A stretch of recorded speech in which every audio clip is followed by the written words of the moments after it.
Стоп за казината во градските средини, едно од најголемите зла кои се закануваат на сите, особено на младата популација.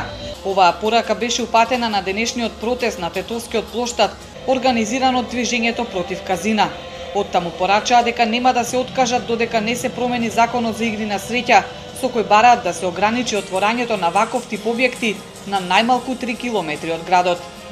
Првото барање е сите објекти на игри на среќа да се преместува 3 километри надвор од населбите.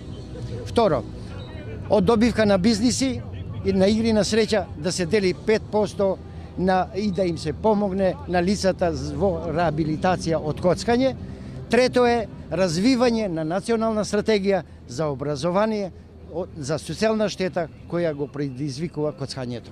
Со поддршка за протестот се обединија и верските заедници, од каде порачаа дека со коцкањето се губат вистинските вредности како што е семејството. Некој ги нарекува игри на среќа. Не се тоа игри на среќа, заради тоа што среќата на човекот е да биде во заедница со Бога. Среќата на човекот е во градењето на вистинските вредности. Среќата на човекот е во семејството. Среќата на човекот е другиот човек да го направи среќен и да ја види насмевката на лицето од другиот човек, а не е среќата во страстите и во коцкањето. И градоначалничката Теута Арифи вели дека како општина прават се што можат за овој проблем, но вели треба да се разговара на повисоко ниво, од ингеренциите им се лимитирани.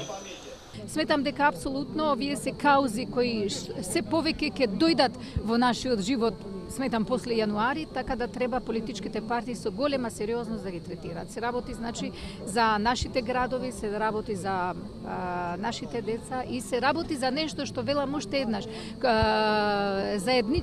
Заедничкиот настап на две верски заедници е нешто што треба сериозно да се третира. Изминативе години Тетово го преплавија казина, од кои само 10 се во централното градско подрачје. Токму пред едно од нив неодамна имаше и престрелка, која за среќа заврши без повредени лица.